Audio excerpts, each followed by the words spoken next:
Hello everybody, welcome to another review. Today I'm going to be reviewing the brand new album by the post-punk band Yard Act with their latest record, Where's My Utopia. So this is the second album in their discography.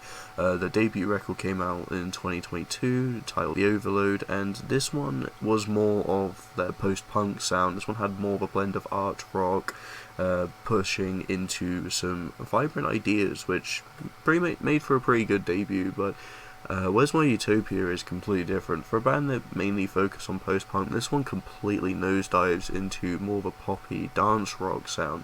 You get more of a vibrant aesthetic throughout this entire record, with songs that just pop at you with a lot more, energy in a softer, more refined way, I would say, with them pushing for bigger hooks, pretty much giving them more breathing room for this idea. And there's definitely some dance rock songs, as well as some just honestly personal tracks that just pretty much read more like a monologue, but has a really nice beat that just accompanies it in the background. The way that it's scripted as well works great. It just rolls off the tongue, and you can definitely hear that it just how it worked. It's just beautiful. I really enjoy these type of tracks.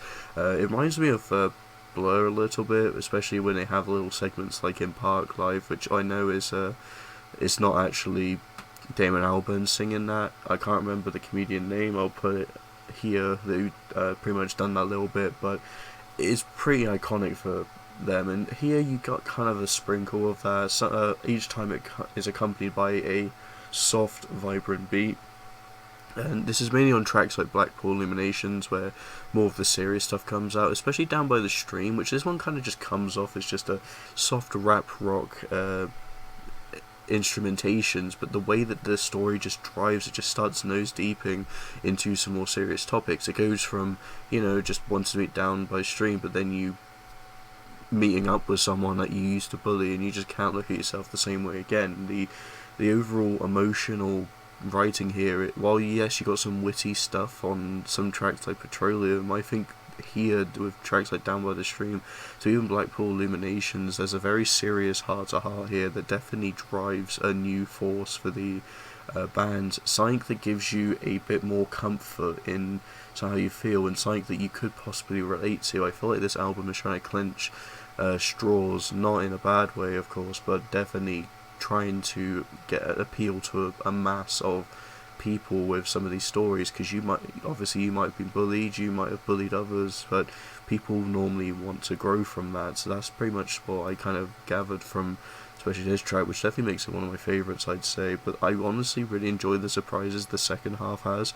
The first half is great, but the second half is where a lot of the best stuff is. So I'm with Fizzy Fish. This one is just absolute fun. It's just a poppy, upbeat, just fun song. Just love the depth into Fizzy Fish, just explaining what they were. I actually don't know what they were, so it's quite interesting to learn what Fizzy Fish was through a song.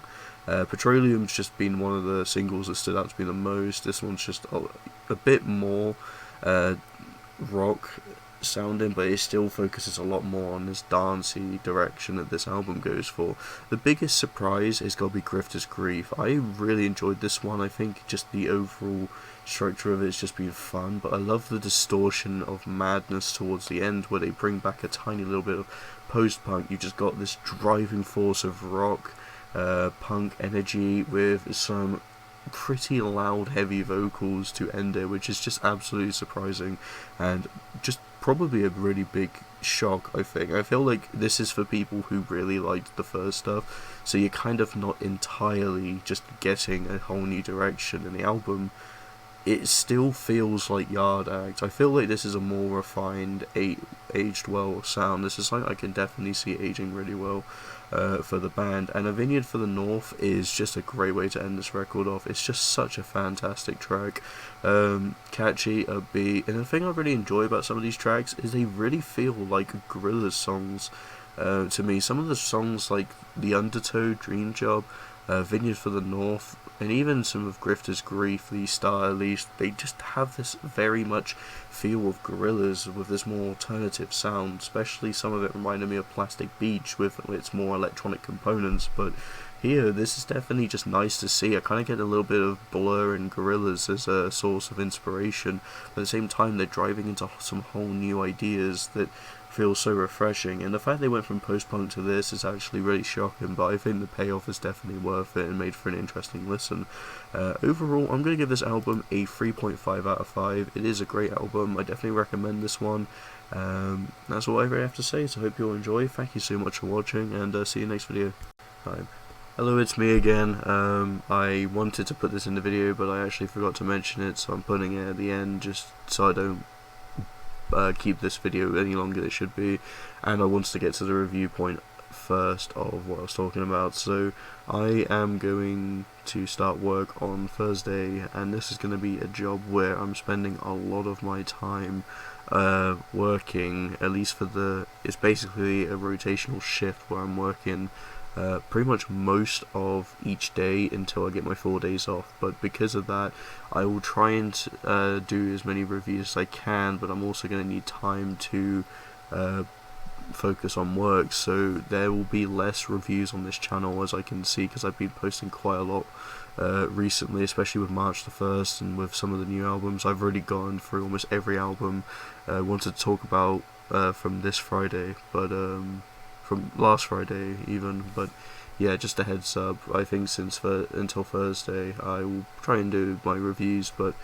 if I miss anything I'm going to put it into the March albums of the month, so if there's not as many uploads there will be some talk on there, and if I haven't got time to add as much stuff to that, then I'm going to put it onto the albums I missed 2024, because this is a temporary job, so I won't be here for the whole year doing it. It's just up until around summerish, so just gives me something to do, just a little bit of money I definitely need. So yeah, that's pretty much all I have to say. Yep, this is the end of the video now.